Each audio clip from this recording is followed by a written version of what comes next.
Bureau chief Ejaz Ahmad ताहिरवान मुंजा मुहाजिर कौमी movement Pakistan के vice chairman शौकतुल्लाह Farooqui ने आफाक अहमद की रहायशगाह पर डंपर हादसे में जहां भाग अफराद के लवाकिन से मुलाकात की, जिसमें उन्होंने हुकूमत करप्शन और बदउनवानियों को तनकीद का निशाना बनाते हुए कहा कि अपने बच्चों को शहर की शाहराहों और गली कोचों में मरता हुआ नहीं देख सकते, जिन्हें कभी स्ट्रीट क्रिमिनल अपनी बर्बरियत की भेंट चढ़ा देते हैं तो कभी डंपर तले कुचल दिया जाता है और न जाने कितने बच्चे गटर व नालों में डूब कर मर जाते हैं जिनका कोई पुरसाने हाल नहीं होता।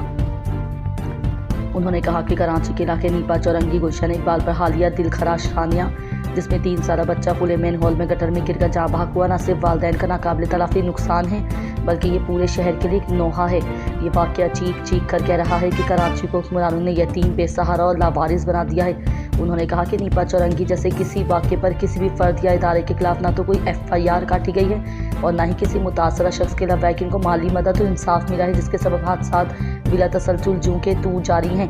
उन्होंने कहा कि हुकूमत में शामिल हर शख्स 3 साला इब्राहिम की मौत का जिम्मेदार है। नीपा चौरंगी पर मासूम बच्चे का गटर में गिरकर जाँ बहक होना कराची की तबाहाल बल्दियाती हुक्मरानी का संगीन सबूत है। उन्होंने कहा कि मेयर कराची सूबाई वज़रा और जमात इस्लामी से बयानात और फोटो सेक्शन तक महदूद हैं, इल्मी अमली इकदाम किसी का कहीं दिखाई नहीं देता। ब्यूरो चीफ एजाज अहमद ताहिरवान फ़लस्तीन की ताज़ा तरीन सूरत हाल के बारे में आज की खबर पेश खिदमत है। इसराइली फोर्सेस की कार्रवाइयाँ, मकबूजा मगरबी किनारे में 2 फ़लस्तीनी हलाक।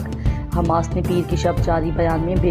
हेब्रोन के करीब कार से टक्कर के वाक़े का खैर मुकद्दम किया और उसे मगरबी किनारे में इसराइली छापों के खिलाफ जायज़ रद्द-ए-अमल करार दिया, ताहम हमले की जिम्मेदारी कबूल नहीं की। ब्यूरो चीफ एजाज अहमद ताहिरवान इस्लामी कुतुब की अशात का मुनफरिद और आलमी शोहरत का हामिल इदारा दारुल सलाम इंटरनेशनल के मैनेजिंग डायरेक्टर मौलाना अब्दुल मालिक मुजाहिद की तरफ से फराहम करदा इत्तलात के मुताबिक मेरी बड़ी मुद्दत से ये दिली ख्वाहिश थी कि कुरान पाक का एक ऐसा आसान और आम फहम दारुल इस्लाम से शाया किया जाए जिसे हर पढ़ने वाला बिला तकल्लुफ़ समझ सके। अल्हम्दुलिल्लाह इस मकसद के लिए दारुल सलाम की खुसूसी इल्मी कमेटी कई सालों से मेहनत कर रही थी और आज अल्लाह के फजल व करम से ये ख्वाब हकीकत का रूप धार चुका है। दारुल सलाम ने अब तक 1400 से ज़ायद कुतुब शाया की हैं, लेकिन अगर मुझसे पूछा जाए कि उनमें सबसे नुमाया और काबिल फ़ख्र मनसूबा कौन सा है तो मैं बिला झिझक कहूँगा कि दारुल सलाम का आसान और आम फहम तर्जुमा कुरान करीम, 9 सतरी कुरान करीम, बैनुल सतूर तर्जुमा, नहायत मोटा और जली खत, कुल सफ़ात 1472, साइज़ 24-17 सेंटीमीटर। इस कुरान मजीद को तकरीबन 10 जीद उलमाए कराम ने नहायत एहतमाम, तवज्जो और बारीक बीनी के साथ मुराजमा किया है ताकि ये तर्जुमा आम पढ़ने वालों के लिए नहायत वाज़ेह और सहल हो। नमूने के कुछ सफ़ात आपकी खिदमत में पेश किए जा रहे हैं। यह अज़ीमुल शान कुरान मजीद इस वक्त तबाअत के आखिरी मराहल में है।